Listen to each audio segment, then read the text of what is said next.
Comic-Con, but I'm just, oh, that's a cool little thing. But my heart's a little broken because I'm just dealing with some stuff at home that's throwing me for a loop. So. Oh no. Well, I wish you well.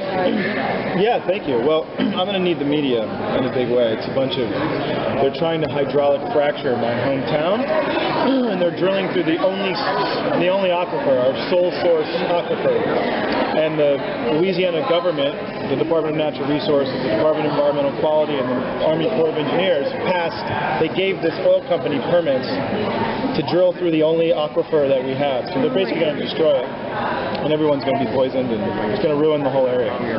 So it's basically a bunch of bullshit. Well, yeah, and then you got to wonder what's the bigger picture there. Why well, are they people are probably getting paid off. They're getting kickbacks, their own political gain. Right. But it's the dumbest thing because hydraulic fracturing through wetlands is like the American Petroleum Institute's like #2 rule that you just don't do.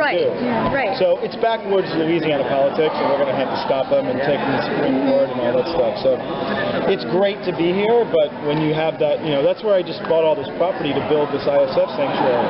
Right. So I'm not going to be able to build the sanctuary if there's no water. Right.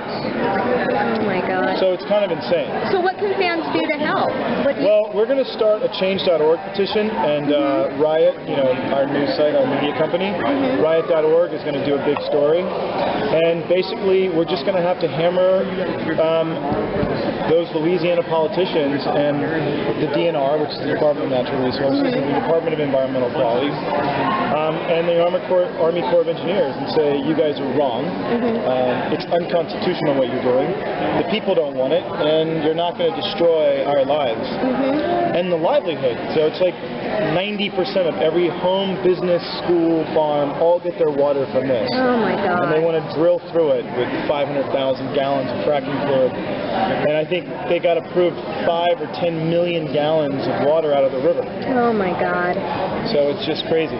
So you can imagine, while you're here and all this great stuff is going on, and talking about the show and enjoying all the fans, I'm thinking about how all of our parish and state officials sold us out. And they're going to ruin this incredible entire area.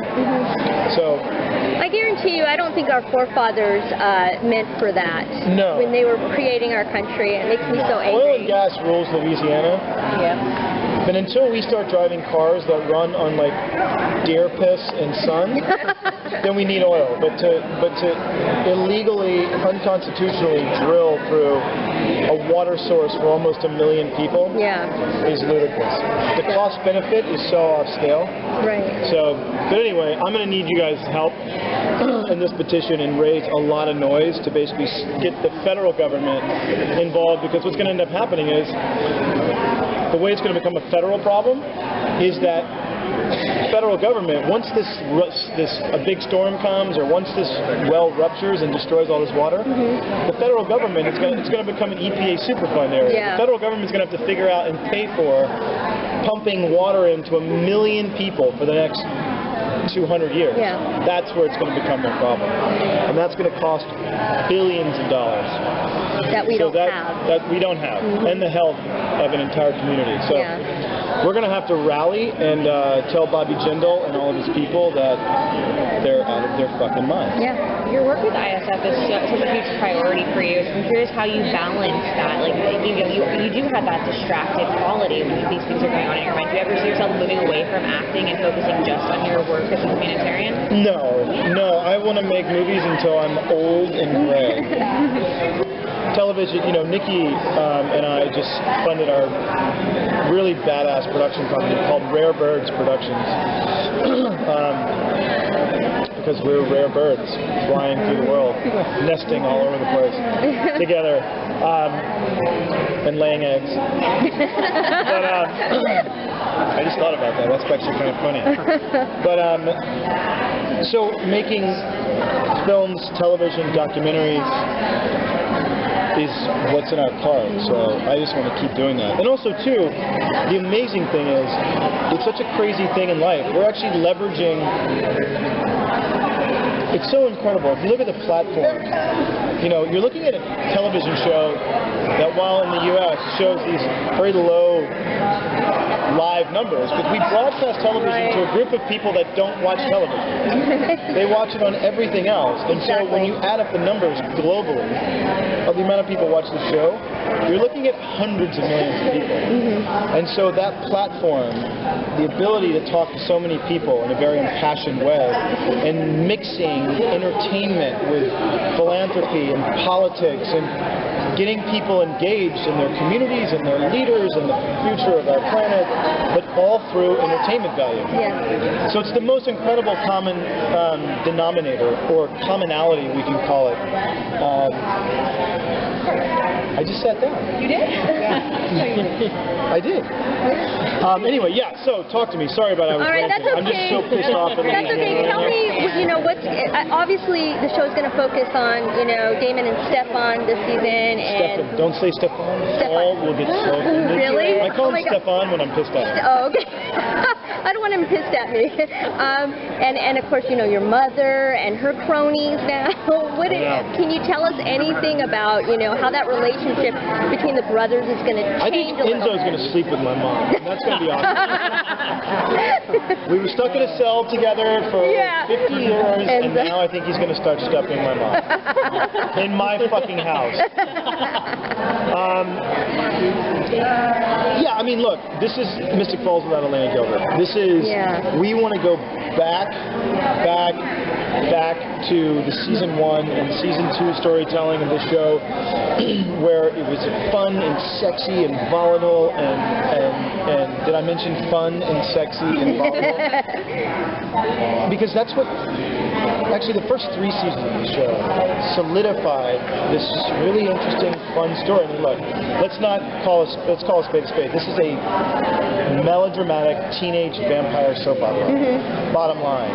But there were these amazing characters in the show, and people fell in love with these characters because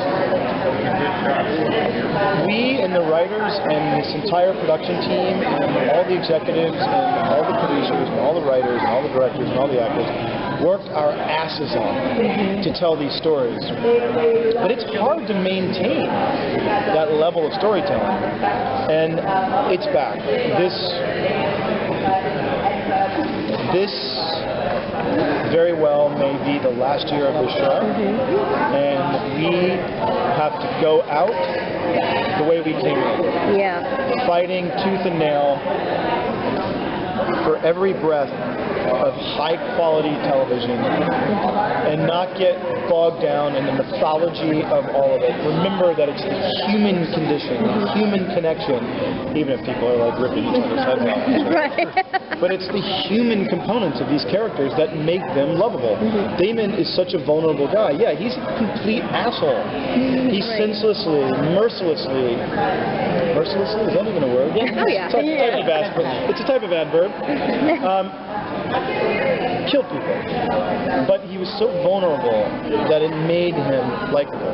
Stefan is this beautiful person, and yet has this side that Ripper Stefan is one of the scariest things you've ever seen.